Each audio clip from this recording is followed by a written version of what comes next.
Donc, webinaire du 4 juin 2020, nous y sommes. Ubicast avec Lancia, nous c'est important, c'est un partenariat auquel on tient, comme le rappelait Sandrine, ça fait plusieurs années qu'on a ce partenariat et on y est très attaché. Alors, le thème, on l'a déjà cité, l'hybride au service de la continuité pédagogique, trouver le bon équilibre entre des solutions synchrones et des dispositifs asynchrones. Alors, l'agenda du jour, au menu, un contexte inédit en début, une introduction que je vous présenterai. Les solutions synchrones, c'est Vincent, secrétaire de l'ANSTIA, mais également au CNAM, qui présentera les solutions synchrones. Je vous présenterai les solutions asynchrones et puis l'articulation, et puis on aura quelques témoignages ensuite. N'hésitez pas à poser vos questions, comme l'a rappelé Sandrine, au fil de l'eau, dans le chat, elles seront sélectionnées et puis on les traitera en fin de webinaire. Alors, c'est parti. Un contexte inédit. Effectivement, avec ce qu'on a vécu, la pandémie, le Covid, il s'est passé pas mal de choses. Il y a eu beaucoup de bouleversements et on n'avait pas connu cette situation auparavant, ou en tout cas pas à très court terme. Et donc, c'est pas un dispositif coronavirus qu'il a fallu mettre en place, mais plusieurs, parce que finalement, suite à l'annonce du gouvernement à la mi-mars, eh ben, vite, il a fallu transposer en digital tout ce qui existait en présentiel jusqu'à présent avec le confinement. L'impact, c'est qu'il y a 2,7 millions d'étudiants dans l'enseignement supérieur en France qui se sont retrouvés à devoir étudier chez eux, et l'avènement d'un mot-clé, d'un hashtag sur Twitter qui est continuité pédagogique, qui, je suppose, vous avez tous dû utiliser ces derniers temps, puisque ça permettait de suivre un peu les initiatives des uns et des autres à travers le pays. On a eu ensuite le déconfinement qui est arrivé il y a quelques semaines, mais déconfinement qui a eu un impact tant dans nos vies personnelles, mais pas tant que ça dans nos vies professionnelles, en tout cas, puisque les étudiants ne sont pas revenus sur les campus. Parfois, ni les enseignants ni les personnels des établissements n'ont pu également se retrouver sur les campus. Donc, en fait, la situation perdure. Et puis, la grosse question qui se pose, c'est la rentrée 2020, avec ce nouveau hashtag qui arrive, l'hybride, l'hybridation. Qu'est-ce qui va se passer? Le ministère de l'Enseignement supérieur et de la Recherche fait des annonces, elles changent fréquemment. Et donc, du coup, comment est-ce qu'on va mettre ça en place, sachant que s'il faut respecter des règles de distanciation sociale, il est absolument inenvisageable d'avoir 500 étudiants dans un amphi en septembre ou en octobre. Donc, c'est un peu le sujet que nous allons traiter aujourd'hui. Juste, je voulais ajouter ça, j'ai récupéré cette ressource. Alors, j'ai mes sources en bas dans mon diaporama, mais dans le replay du webinar, comme on va le mettre dans un player Ubicast, vous aurez un enrichissement et on vous mettra en synchronisé avec le replay, les sources et où est-ce que vous pouvez trouver ces informations. Donc, c'était un petit graphe, un cadran qui récapitule synchrone, asynchrone, qu'est-ce qu'on fait en classe, qu'est-ce qu'on fait hors classe. Et donc, on voit que traditionnellement, en synchrone en classe, c'est pour du cours et des devoirs. Et asynchrone en classe, c'est plutôt du projet et du travail complexe. Tandis que le synchrone hors classe, c'est plutôt pour les élèves empêchés. Et l'asynchrone hors classe, c'est pour les révisions et les devoirs à la maison principalement. Mais la situation, qu'est-ce qu'elle a impacté la situation qu'on vit aujourd'hui? C'est que toute cette partie-là, elle a dû se passer hors la classe, et c'est exactement ce bouleversement qu'on a vécu ces dernières semaines. Donc vous voyez, tous ces parties qui se faisaient en classe, synchrone ou asynchrone, a dû se retrouver hors classe. Et du coup, traditionnellement, nous, chez Ubicast, on a coutume de présenter la vidéo dans l'enseignement supérieur sous deux aspects. C'est des choses qu'on voit et des choses qu'on revoit. Et donc, dans le voir, on a donc des contenus MOOC, des capsules vidéo pour la classe inversée à consulter avant la classe. Sachant que dans le revoir, c'est plutôt sur des cours présentiels pour des outils de révision, etc. Et là, on a vraiment eu un gros changement en cette période, puisque des cours présentiels, vous l'avez bien vu à votre niveau et dans votre charge de travail, dans vos métiers, il n'y en a pas eu beaucoup, il a fallu s'adapter. Donc normalement, on devait partir sur les solutions synchrones maintenant. Donc les solutions synchrones, je laisse la main à Vincent. Donc, ok, donc on avance. Donc Vincent d'Almeida, donc je suis secrétaire de l'ANSTIA, comme on m'a présenté tout à l'heure, et donc c'est à ce titre que j'interviens ici, tout au moins, voilà. Donc, la visio, c'est une solution synchrone. Et donc, la visioconférence, bien sûr, ça nécessite, historiquement, ça nécessite ce qu'on appelle un codec. Et donc, qui dit codec dit du matériel à installer dans une salle, oui. Et donc, c'est du matériel qui est relativement cher et qui nécessite une certaine dextérité. Donc, quand on veut connecter plusieurs personnes ou plusieurs sites, eh bien, il faut un pont d'interconnexion qui n'est pas forcément fourni avec le système qui est déjà cher en lui-même. Et donc, il faut passer par un prestataire. Alors, il se trouve que nous, dans l'enseignement supérieur, on a Renater qui fait ce prestataire, qui nous prête le pont. Enfin, ça fait partie, ça fait partie de l'abonnement que nous avons tous à Renater. Et donc, on peut interconnecter. Le problème, c'est que c'est quand même limité en nombre de sites. Donc, ça va bien donc, pour des salles. On pourrait éventuellement imaginer de diffuser d'un amphi vers un autre ou de faire des jurys, etc. Mais faire un cours chez un particulier, c'est difficilement imaginable en grande quantité. Donc, alors j'ai plus mon slide sous les mains. Si, voilà, je la reprends. Donc, une visio doit être interactive. Si c'est faire un visio, diffuser un cours et sans qu'il y ait d'interaction, ça n'a pas beaucoup d'intérêt. Hein. Donc, vous connaissez les installations, les grands fournisseurs que sont Polycom, Cisco, Avaya. Hein, donc ça, c'est des installations qui coûtent assez cher, mais malgré tout, on peut discuter avec et surtout ce qu'on va voir dans l'écran, que je voulais vous montrer, c'est que donc ça avait un gros avantage, c'est que c'était en direct, que c'était vivant. Alors je ne sais pas si on peut représenter le. Vas-y, Vincent. Alors c'est moi, j'y vais. Voilà. Donc c'est l'avantage, c'est ça, c'est que ça permet de faire du direct, c'est vivant, on peut avoir, c'est interactif, on peut avoir une très bonne qualité d'image, de la HD, voire même de la 4K, et puis surtout les paquets qui transitent sur Internet sont généralement tagués, c'est le cas sur Renater, et donc on a une qualité de service qui est garantie pour la visio, ce qui permet qu'on n'a pas de pixelisation, qu'on a une très bonne quantité. C'est pas le cas avec les solutions que l'on va voir tout de suite après. Donc, les inconvénients, donc voilà, ce que je disais, c'est que c'est cher, en général, c'est plusieurs milliers d'euros, c'est une installation, ça demande des contrats de maintenance, sinon rapidement c'est obsolète parce qu'il y a des petits codecs qui s'ajoutent, etc. L'inconvénient de la visioconférence en général, c'est que souvent, ça va prendre, si on est dans un amphi, comme ça va prendre les bruits de la salle et donc on va le diffuser. Ça nécessite, comme on l'a fait à l'instant, de bien maîtriser, que tout le monde coupe le micro lorsque l'on est en ligne. Bien sûr, il y a une hésitation lors du discours parce qu'on n'est pas aussi naturel que lorsqu'on est dans une salle de cours. C'est vrai pour les enseignants et c'est vrai pour moi-même. Voilà. Il y a des hésitations à la prise de parole, c'est-à-dire est-ce que vous avez des questions à Grenoble, à Marseille, etc. Et alors là, il y a un grand vide qui se passe et puis les gens se regardent et il faut donner la parole, il faut rallumer son micro pour qu'il n'y ait pas eu de larcène, etc. Donc, c'est un manque de réactivité, de naturel. Ce n'est pas la même chose que lorsqu'on est vraiment dans une salle, lorsqu'on est en présentiel, où tout le monde, ça manque de spontanéité. Voilà. Et puis, en général, les visioconférences avec ce type de système, et Renater ne nous le propose pas, par exemple, c'est pas pérenne, on ne peut pas l'enregistrer. Alors, on peut bricoler des solutions, mais en général, c'est pas le cas, c'est pas enregistré.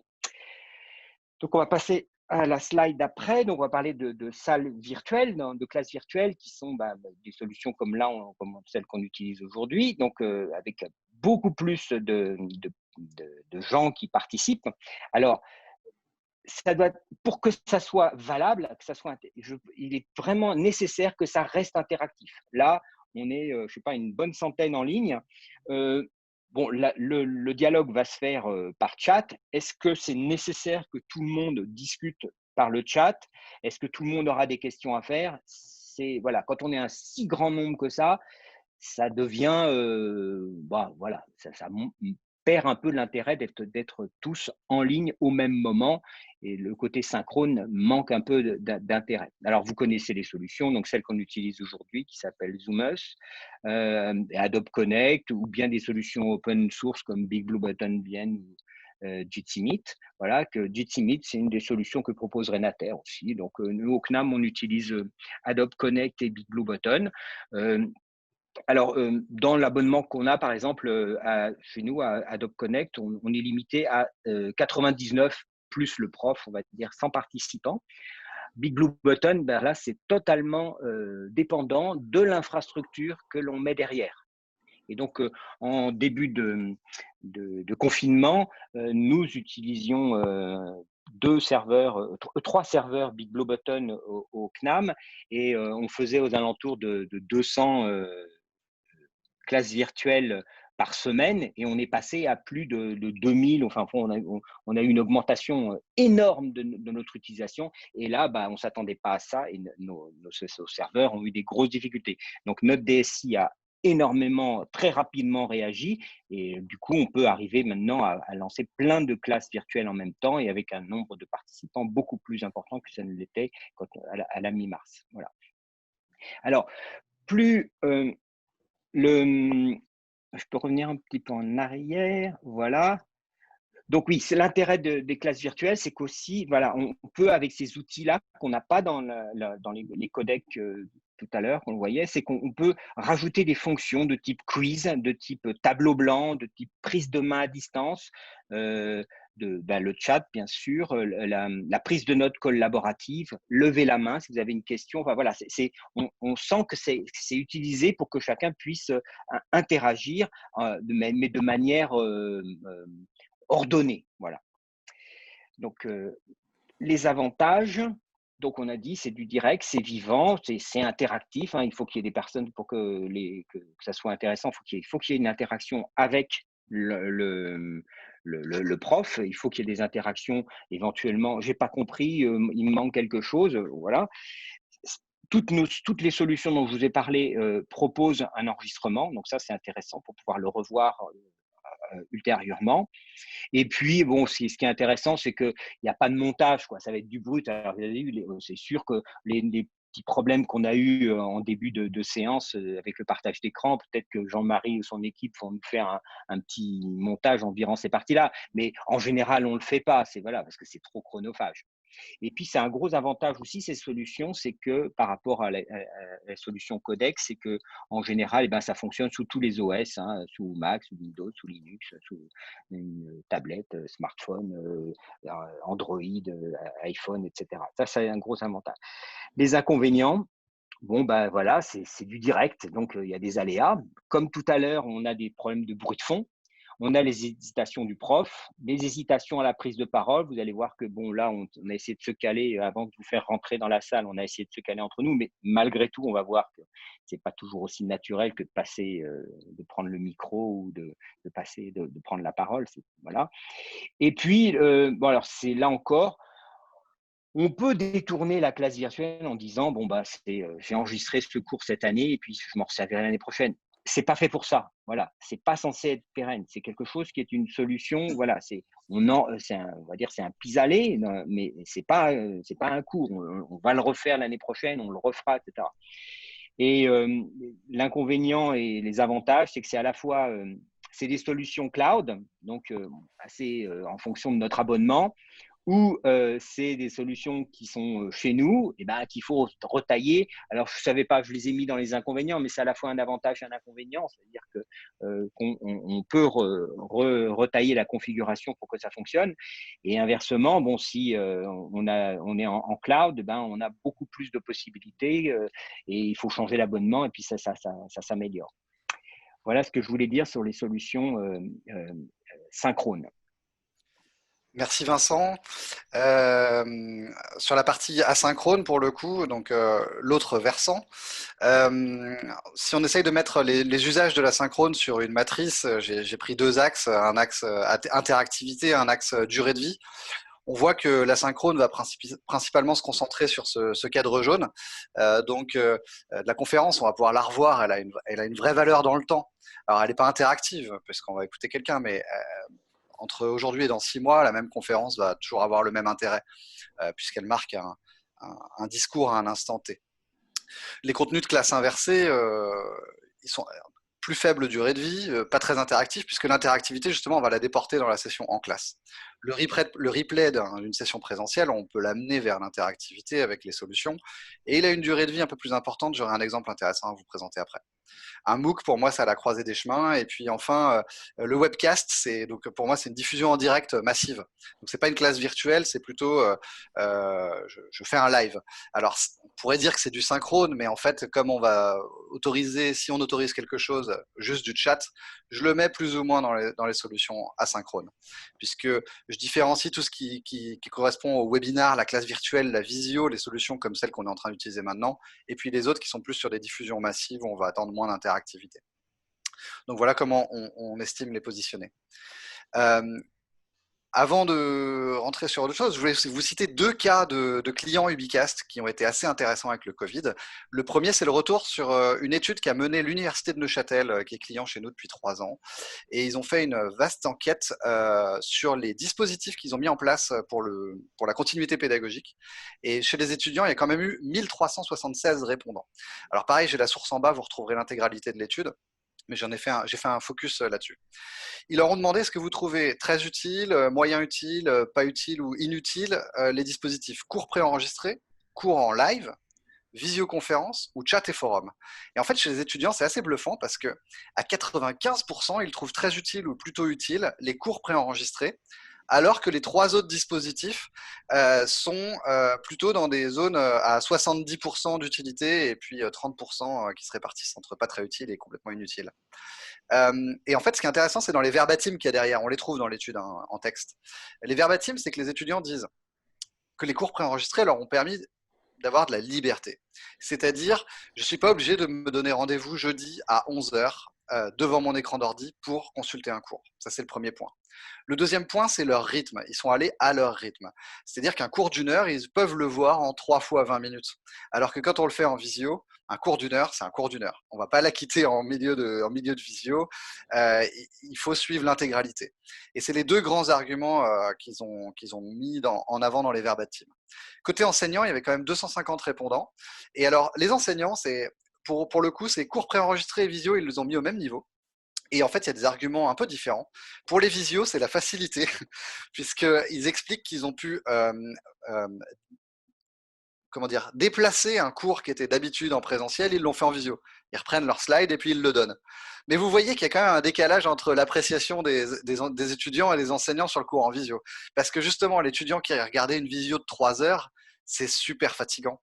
Alors que c'est plus fatigant qu'un cours en amphi de 3 heures. Mais point de vue enseignant, c'était pas mal de pouvoir prendre son slide, ses diapos habituels et pouvoir les donner en visio. Et puis les cours préenregistrés, ce qu'ils ont dit, c'est que pour eux aussi, c'était une forme de liberté, dans le sens où ils pouvaient enregistrer le contenu au bon moment pour eux, parce qu'il y a aussi des enseignants qui étaient confinés avec des enfants, ils ont dû faire la classe à la maison. Et du coup, quand on a un garçon ou une fille en classe de 5e, bah, c'est peut-être pas facile de se donner rendez-vous à 10h le jeudi matin pour faire un cours en live ou en visio. Et c'était un des arguments aussi. Et le deuxième, c'était qu'ils pouvaient modérer, c'est-à-dire avant de donner et on rejoint ce que disait Vincent, avant de donner le cours aux étudiants, on avait la maîtrise de ce qu'on allait leur dire. S'il y a un passage qui ne nous plaît pas, on l'enlève. Et donc il y a cet aspect un peu de modération et pas de perte de contrôle du direct.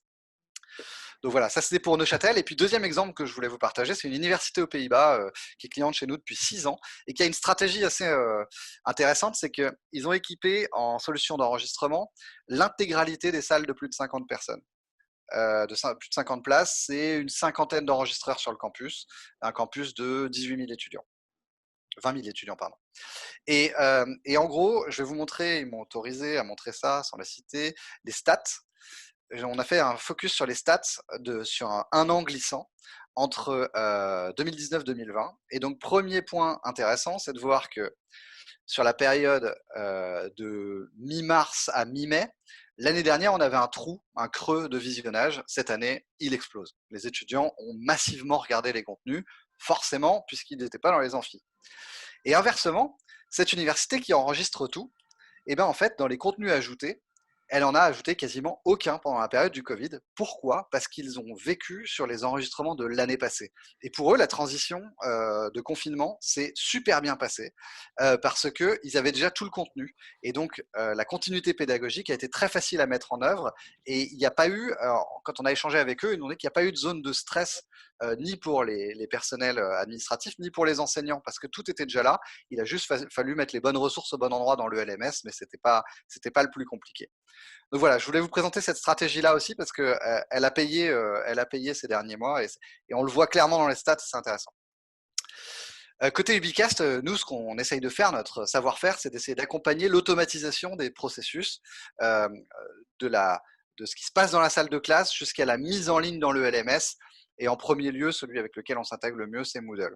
Et pour ça, on a des solutions de captation qu'on met dans les salles de classe et un portail de diffusion, le Media Server. Captation, deux box, une box mini qui enregistre une caméra, un signal ordinateur et un signal audio. Et la box plus, qui est un peu plus costaude, elle prend jusque 6 sources. Donc elle est mieux calibrée pour les amphis où, par exemple, on a un tableau blanc, noir ou vert, ça dépend de vos installations, et on veut pouvoir enregistrer une caméra sur la partie gauche, une caméra sur la partie droite, une caméra sur le prof. Donc on a 3 caméras plus le PC, et ainsi de suite. Je voudrais juste insister sur le fait qu'elles sont interopérables. Chez Bicast, on essaie de faire en sorte que nos solutions puissent se connecter avec d'autres. Et donc, nos box, elles ne publient pas juste vers notre plateforme, elles publient vers des plateformes tierces. Et on a récemment ajouté l'interopérabilité avec Pod, la plateforme de diffusion vidéo Pod. Donc, les Mirisbox peuvent publier vers Pod. Côté plateforme de diffusion, donc nous on dit que c'est l'élément central parce que c'est vraiment le cœur du réacteur, c'est ce qui va pouvoir faire en sorte, c'est la béquille vidéo du LMS puisque les LMS sont des serveurs de fichiers et la vidéo c'est un média assez particulier. Encore une fois, en amont, on a une ouverture, une interopérabilité sur des enregistreurs tiers. On a une très belle intégration avec les SMP 351, 2 et 3 de Extron.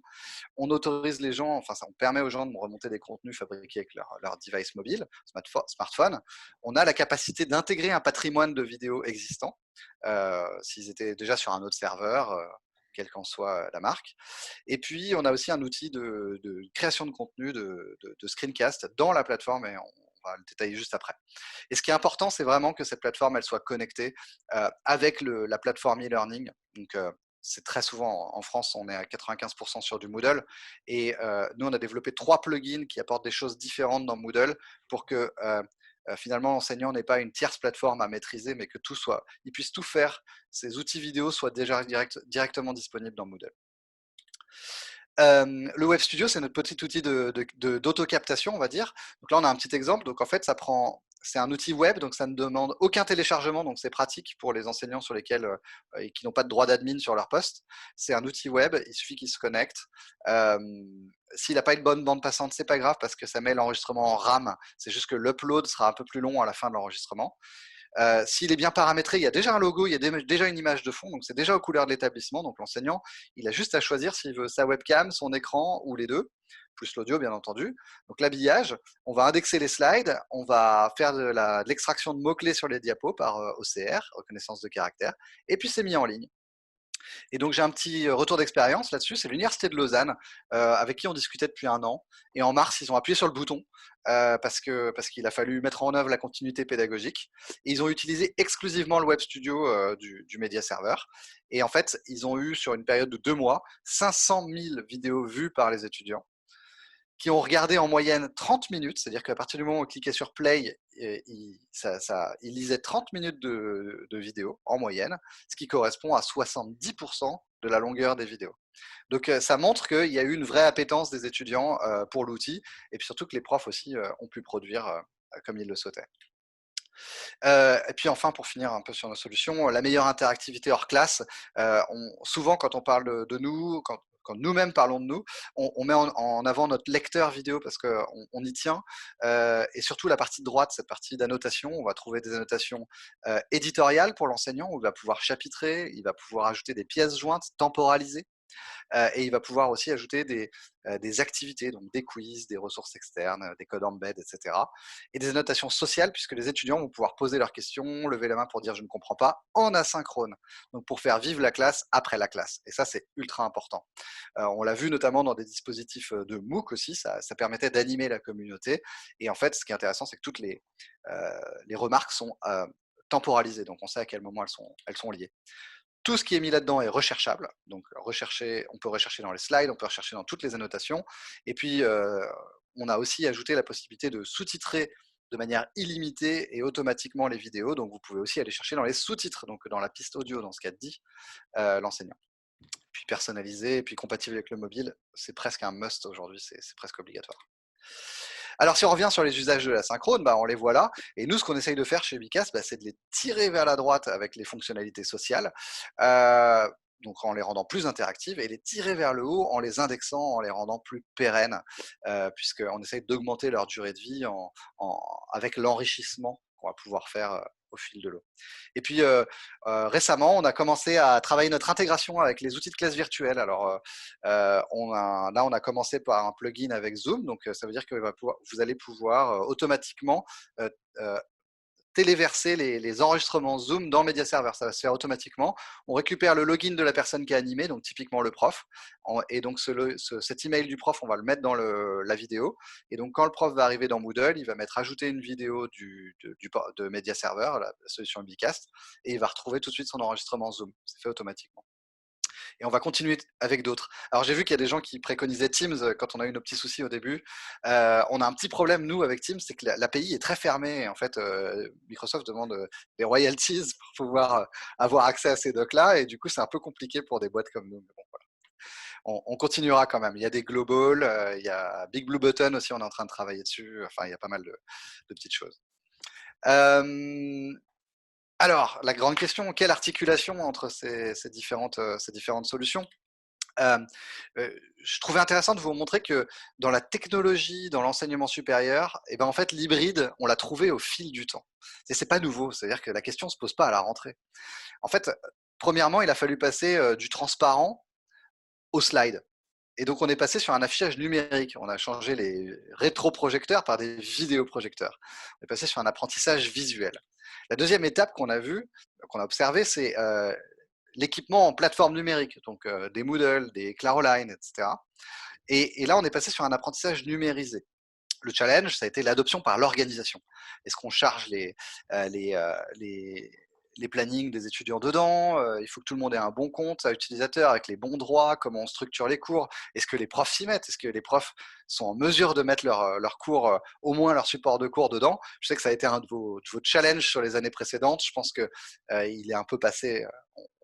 On l'a passé majoritairement aujourd'hui, à part quelques réticents, et ça a été une grosse étape.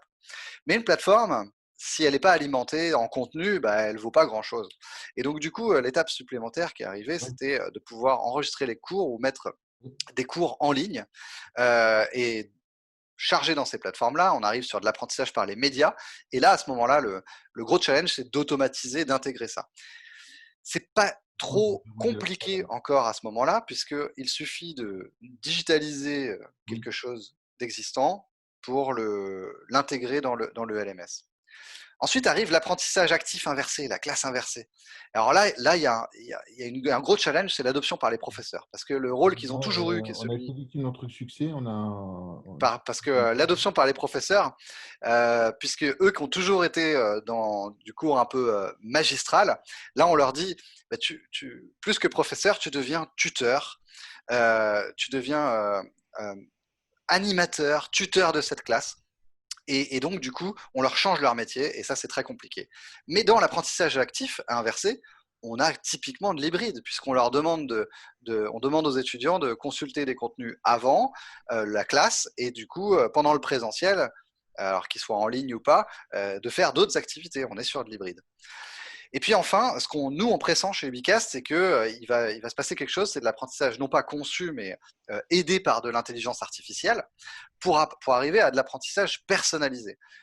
Moi, la vision que j'en ai, en tout cas personnellement, c'est que dans court, moyen ou long terme, ça va venir. On pourrait demander, imaginer qu'on demande à un étudiant au début de son cursus, quel métier il veut faire plus tard. Et en fonction de sa réponse, il y a une IA qui va lui permettre de construire son parcours, à quel cours il doit s'inscrire. Ça rejoint un peu la dynamique qu'on trouve en ce moment. Je sais qu'il y a des forums et des conférences dessus sur l'approche par compétences, puisque du coup, on va construire son parcours pour lui faire acquérir, pour qu'il ait l'acquisition de blocs de compétences. Et du coup, son parcours s'adapterait en fonction de ses résultats, de son profil et peut-être de ses changements d'aspiration professionnelle. Mais pour que cette vision se matérialise et qu'une IA puisse faire ce genre de choses, donner des conseils sur le bon parcours pour un étudiant donné, il faut des bases de données monstrueuses à moissonner. Et aujourd'hui, il y a beaucoup de gens qui parlent d'IA, mais il y en a très peu qui sont capables d'en faire de la vraie parce qu'ils n'ont pas les bases de données. En tout cas, ce qu'on essaye de faire, nous, chez Ubicast, c'est de produire un maximum de métadonnées sur les contenus qui sont créés ou hébergés sur nos plateformes pour qu'un jour, ces bases de données, elles puissent être moissonnées et qu'on puisse en extraire des informations pertinentes. Je pense notamment à des mots-clés pour dire telle vidéo, on a repéré 50 fois le mot mathématique dedans, donc on pense que c'est une vidéo qui permet d'acquérir la compétence mathématique. C'est un exemple un peu simpliste, mais l'idée est là, c'est d'arriver sur ces choses-là. Donc voilà, l'idée ici pour bien remettre en perspective le fait que l'hybride a toujours été là et qu'en fait, ce qui nous arrive en ce moment, c'est juste un booster des phases 3 et 4 et en gros, ça va juste nous faire arriver plus vite à la phase 5. Et je pense que je me mets à votre place, il y a une énorme opportunité sur la phase 4. Il y a des super initiatives sur le terrain comme le Learning Lab Network, excusez-moi, l'association qui permet de vous rassembler sur vos expérimentations sur les Learning Labs et donc sur la classe inversée. Mais je pense que les profs, là, il va y avoir un booster avec ce qu'on a vécu en ce moment. Et donc, il faut profiter de cet appel d'air pour y aller. Donc voilà, synchrone, asynchrone. Dans la synchrone, on disait que on a des aléas avec l'enregistrement du direct. Dans la synchrone, on peut le recorriger. Les bruits de fond, les hésitations du prof, c'est maîtrisé aussi puisqu'il y a une étape de validation. Les hésitations à la prise de parole, elles sont également maîtrisées. Et puis le côté où le synchrone n'est pas censé être pérenne, la synchrone va permettre d'allonger la durée de vie de ce contenu-là. Et puis je rajouterais qu'on peut aller à son rythme. Donc en fait, synchrone et asynchrone sont parfaitement complémentaires parce que les désavantages de la synchrone, qui vont être le manque d'interactivité, le manque de travail de groupe, etc., sont parfaitement, ces manques-là sont parfaitement complétés par le synchrone. En fait, la question, c'est plutôt donc, comment on les imbrique et en fait, quel morceau de cours il faut que je fasse avec des solutions synchrones et quel morceau je fasse avec de la synchrone. Et la tendance serait plutôt de dire du magistral, c'est de la synchrone et du temps d'échange, de l'animation, c'est du synchrone pour que on garde les étudiants le plus interactifs, le plus engagés vis-à-vis du contenu et de leur cours. Donc voilà, la vidéo dans l'enseignement supérieur, du voir, du revoir. Il faut bien les imbriquer. Et puis le seul usage de vidéo que nous ne couvrons pas chez Ubicast, c'est le synchrone justement. Juste rapidement, on le disait, Lancia et Ubicast, on a un partenariat depuis 5 ans. Ça fait 4 ans qu'on fait des offres spécifiques aux membres de Lancia, exclusives aux membres de Lancia. Et cette année, voilà la présentation. On a une offre sur le studio mobile au prix du studio fixe, des frais de migration offerts pour les gens qui basculent vers le média serveur et qui veulent emmener leurs anciens contenus dessus.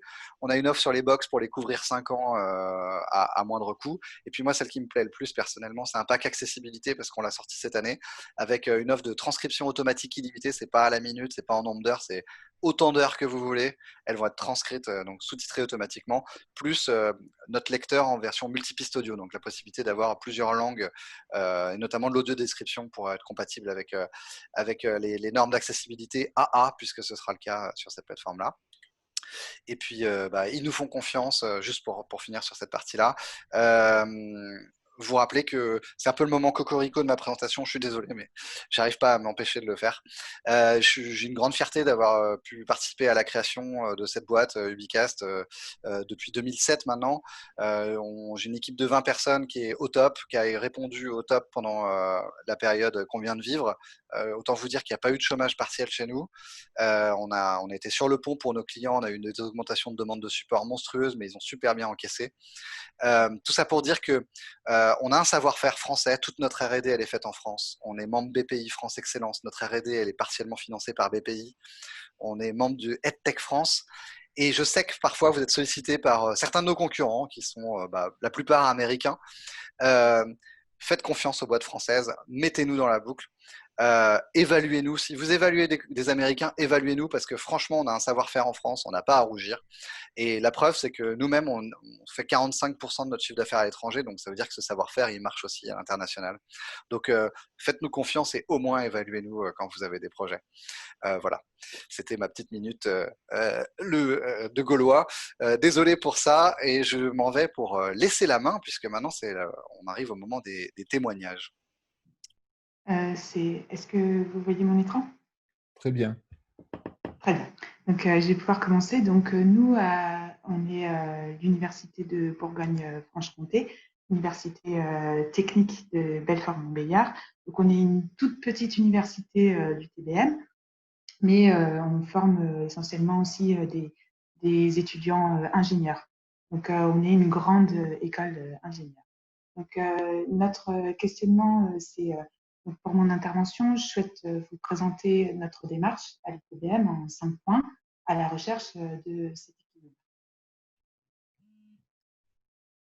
Donc, si on regarde un schéma de l'enseignement reposant sur la formation hybride, on peut proposer donc différentes activités pédagogiques, certaines en présentiel, en synchrone, en distanciel, en asynchrone. Et l'idée, c'est d'essayer de voir quel curseur on va pouvoir trouver pour la rentrée prochaine. Donc pour cela, l'enseignant il est confronté déjà à la scénarisation et au suivi des situations d'apprentissage qu'il envisage. Est-ce que ça va être numérisé ou non, en présentiel, en distanciel, etc. Il va se poser plein de questions pour pouvoir transmettre, alors non pas son savoir, le savoir savant, mais le savoir à enseigner. Donc pour opérer cette transformation, il peut s'appuyer sur l'accompagnement lié à l'ingénierie pédagogique qui est possible à l'UTBM, sur site en fait ou à distance. Alors, donc si on doit aussi tenir compte, enfin l'enseignant doit aussi tenir compte de l'institution universitaire, du contexte actuel, de tous les facteurs, ne serait-ce que le nombre d'étudiants qu'il a, le type d'enseignement qu'il souhaite mettre en place. Et pour ça, le choix de l'UTBM s'oriente vers des formations hybridées selon un cadre en fait fortement contraint pour privilégier l'asynchrone, en privilégiant du coup l'asynchrone et en laissant place essentiellement au présentiel synchrone en TP.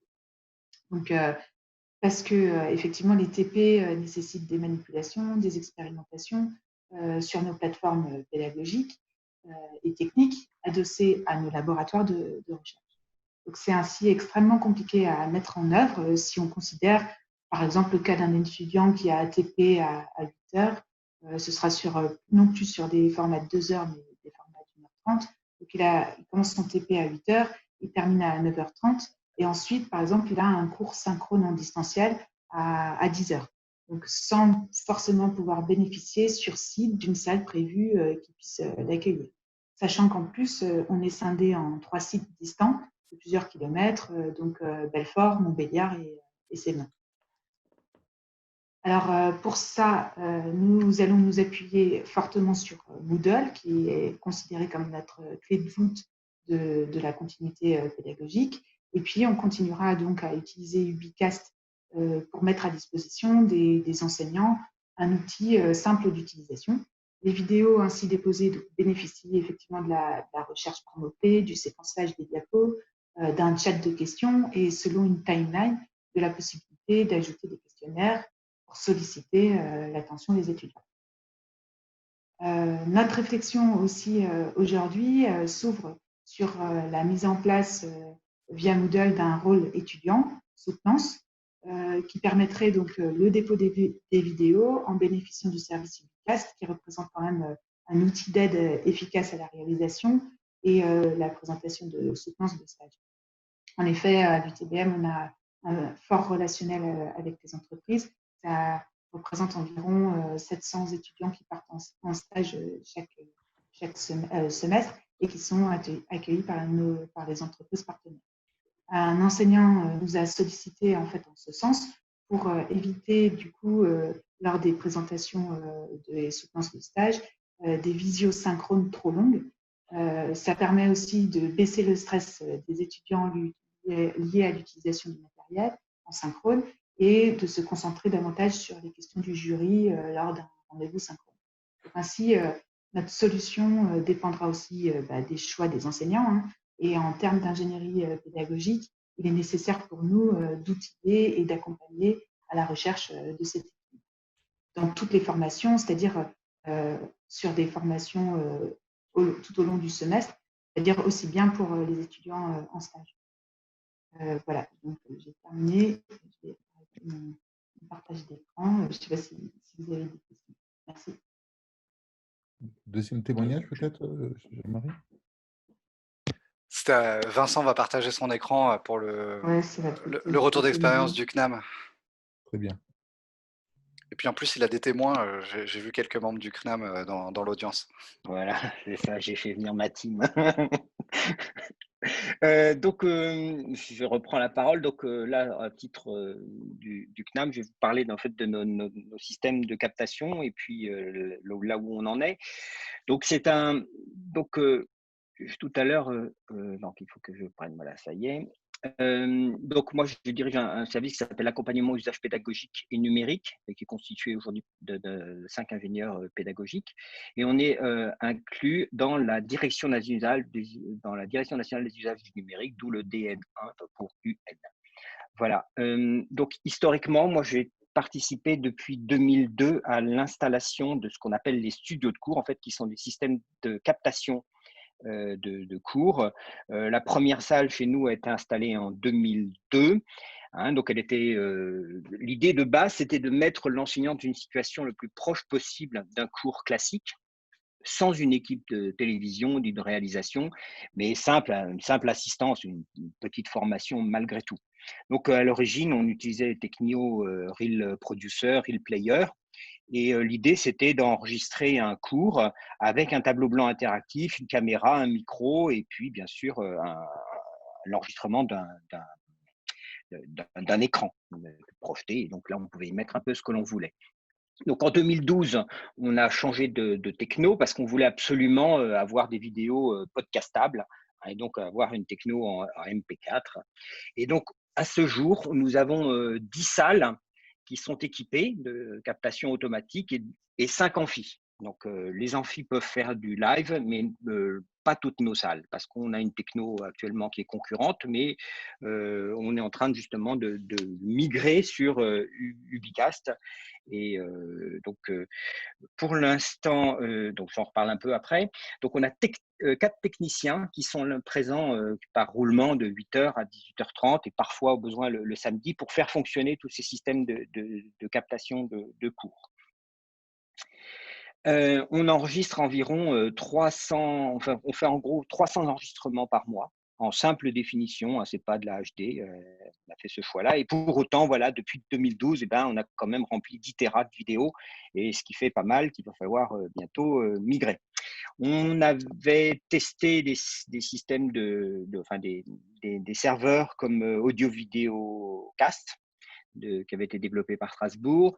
On a essayé de le migrer sur un serveur pod, et puis finalement, donc on a décidé que toutes nos vidéos, tout au moins pour l'établissement public parisien, toutes nos vidéos seraient migrées sur le média serveur Ubicast que nous avons depuis l'automne dernier. Voilà, et donc on a prévu actuellement 25 téras pour démarrer. Donc voilà à quoi ça ressemble. On a un tableau blanc interactif dans le fond. On a un écran de contrôle, un écran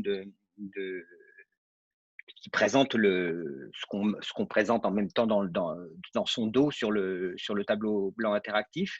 Et voilà. Éventuellement, on a un banc titre pour présenter un objet. C'était très utilisé au démarrage, ça l'est beaucoup moins aujourd'hui.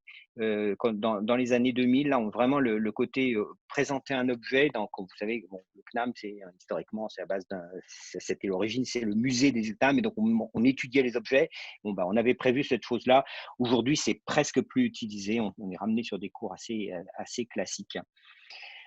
Là, c'est l'autre phase. Bon, quand on est à la place de l'enseignant, on voit on a une tablette Crestron qui permet de piloter, donc l'écran de contrôle à droite et l'écran que l'on projette à gauche. Enfin, dans cet exemple-là, toutes nos salles sont à peu près équipées de la même manière. Très simple pour l'enseignant. On appuie sur Record, ça lance l'enregistrement. On appuie sur Stop, ça le publie. hein. Éventuellement, on peut couper les micros, il y a un micro-plafond. Enfin, c'est vraiment très simple d'utilisation et c'est très utilisé. On a beaucoup de mal, en particulier le service de planification des salles, a beaucoup de mal à attribuer toutes les demandes, à satisfaire toutes les demandes. Donc, je vous partagerai bien sûr cette présentation. Il y aura des liens pour aller voir un peu plus d'informations sur notre système.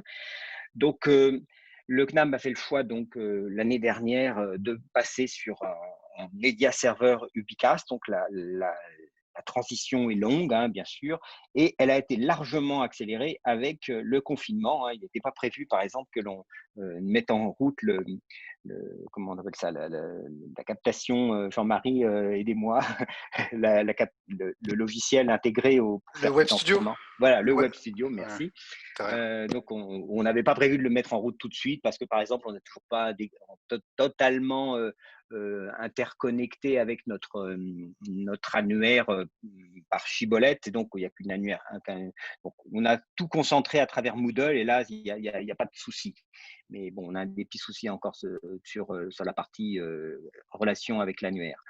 Mais à travers Moodle, ça se passe très bien. Alors, gros intérêt du Ubicast, dont Jean-Marie en a parlé, c'est l'OCR sur les diapos, hein. Tout ce que l'on va mettre, eh bien, on va reconnaître les mots et donc l'auditeur est capable d'aller, enfin, ce qu'on appelle l'auditeur chez nous, c'est l'étudiant chez vous, il va être capable de rechercher un mot-clé dans la présentation et tout de suite aller sur la diapositive qui parle de ce mot. Et ça, c'est très intéressant pour revoir un cours et mieux l'assimiler. Ah oui, j'ai vu ça, où est-ce que c'est? Hop, on fait une petite recherche et on revient. Donc, on peut s'enregistrer donc facilement avec ce Web Studio, avec les outils de type Firefox ou Chrome, hein. Donc, c'est intégré, on lance le plugin de Moodle et on peut se faire un petit enregistrement. C'est compatible, comme je l'ai dit précédemment, avec tous les OS. Ça, c'est très intéressant, même si on n'a pas toujours les mêmes fonctionnalités, mais c'est très intéressant. Et donc, depuis 2019, donc il y a 247 chaînes, hein, si vous connaissez le média serveur Ubicast, c'est-à-dire qu'en gros, il y a 247 utilisateurs qui se sont créés, qui ont commencé à faire des enregistrements ou qui avaient publié des enregistrements qu'ils avaient fait à l'extérieur. Bon, comme on n'a pas de box actuellement encore Ubicast, les lives ne sont pas comptabilisés, donc il n'y a que ceux qui ont été faits lors des journées du CIR qui ont été comptabilisés. Et puis voilà, on a depuis novembre presque 2000 vidéos qui ont été mises en l'heure, qui ont été mises en ligne, et donc ça représente plus de 1000 heures d'enregistrement. Un pic à 67 visionnages simultanés et 759 utilisateurs durant les dernières 24 heures, sachant qu'on a 20 000 utilisateurs potentiels. Voilà, puisque le média serveur est installé sur 2 de nos plateformes Moodle qui donnent accès, qui sont reliées par le plugin Ubicast. Donc, on a l'intention d'installer 3 nouvelles salles, ce coup-ci à base de box Ubicast cet automne, hein. Et on a un autre projet très important d'un tout un plateau qui est rénové chez nous et on va nous livrer 13 salles. Et donc, il y en aura, j'espère, en fonction du budget, etc., une dizaine au moins qui seront installées pour faire de la captation de cours depuis ce nouveau plateau. Voilà pour ce qui concerne le CNAM. Merci beaucoup. Merci beaucoup. Tu peux revenir en mode normal? J'arrête le partage d'écran.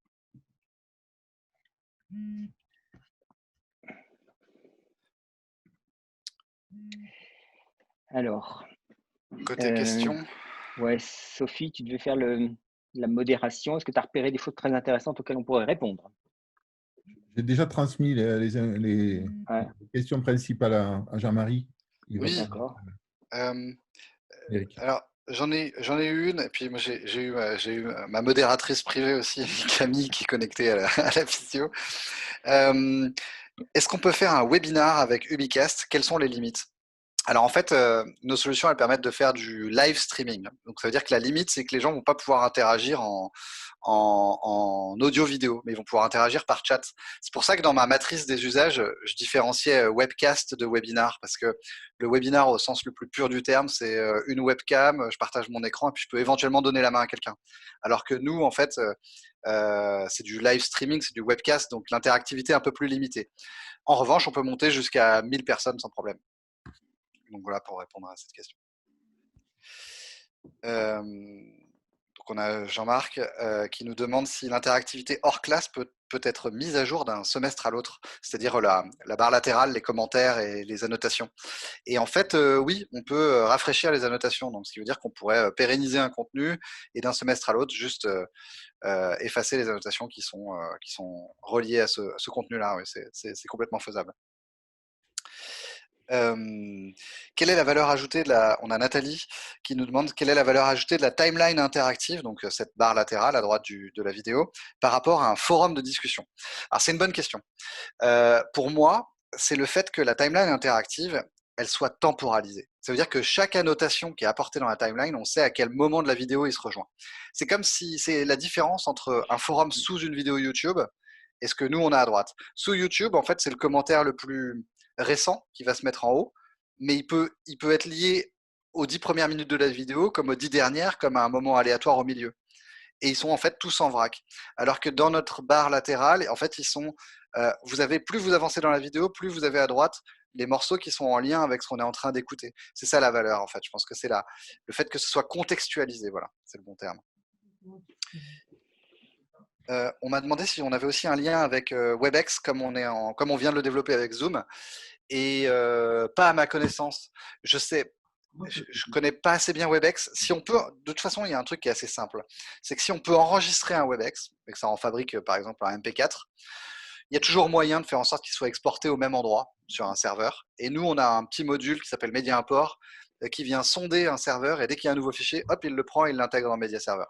Par contre, ce qu'on n'aurait pas vraisemblablement avec WebEx, c'est la récupération vraiment du nom du profil de la personne qui a fait ça. À étudier. C'est pas impossible. Sophie, est-ce que tu avais repéré une autre question peut-être pour Vincent? Non, pas spécialement. Alors Jean-Marc nous demande aussi si l'Homo sapiens a vraiment besoin d'une IA. Ouais, c'est un peu provoque ma slide.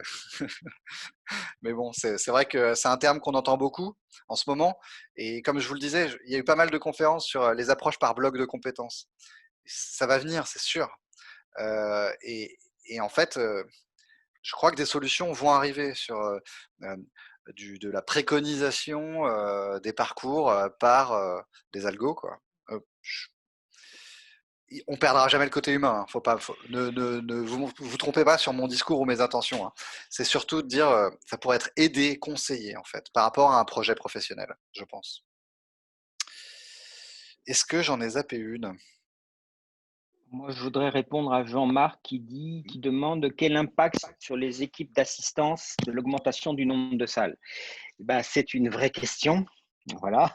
Bon, ce qu'on est sûr, c'est que dans ces quatre techniciens, bon, bien sûr, ils faisaient de l'assistance sur l'utilisation de ces outils, mais ils ne faisaient pas que ça. Et par exemple, un truc qui me vient à l'esprit instantanément, c'est qu'ils étaient aussi en charge de l'organisation de toutes les visioconférences avant le Covid. À mon avis, tout le monde aujourd'hui sait faire, alors chez nous c'est Teams ou du Big Blue Button, et donc je pense que la demande pour l'organisation de visioconférences va largement diminuer à partir de cet automne. Bon, actuellement, on n'est toujours pas repris, on n'est pas rentré dans nos établissements, mais je pense que cet aspect-là va nettement diminuer. C'est le pari que je fais, mais à voir. Voilà. Et donc, du coup, n'organisant plus des visioconférences, je pense qu'ils auront plus de temps pour l'assistance à ces nouvelles salles, d'autant qu'elles ne sont pas exactement au même endroit que les autres, il va falloir un peu courir, et que chez nous, on est sur deux sites principaux. Et voilà, bon, il faudra qu'on s'organise comme ça. Merci. On va peut-être laisser la parole à Sandrine pour la conclusion. Alors, il y a d'autres questions peut-être sur le côté. Est-ce que du coup, on peut prévoir d'y répondre d'une autre manière si jamais on n'a pas eu le temps? Tu vois, je vois Oui, c'est ça, c'est une bonne idée. hein. Et c'était pour respecter un peu le timing, si tu veux bien. Voilà, c'est ça. Donc, on prendra en compte les questions. Peut-être on peut y répondre. Donc, pour les adhérents d'Anstia, on répondra dans les sphères community. Donc, vous avez vos logins, vous pouvez vous loguer directement dans les sphères community. Donc, on mettra le lien dans les sphères community et puis tous les documents qu'il faut dans ces sphères-là. Je voulais remercier nos partenaires, donc Ubicast, parce que voilà, c'est pas juste une présentation de l'outil qu'ils ont fait. Vous avez fait vraiment une recherche au niveau pédagogique. Donc, c'est pas juste on présente l'outil, c'est pas vraiment, c'était important de faire quelque chose sur du fond. Et donc, je voulais vous remercier de cette collaboration sur ce webinaire. Je ne vais pas être très très long parce qu'on doit couper dans pas longtemps.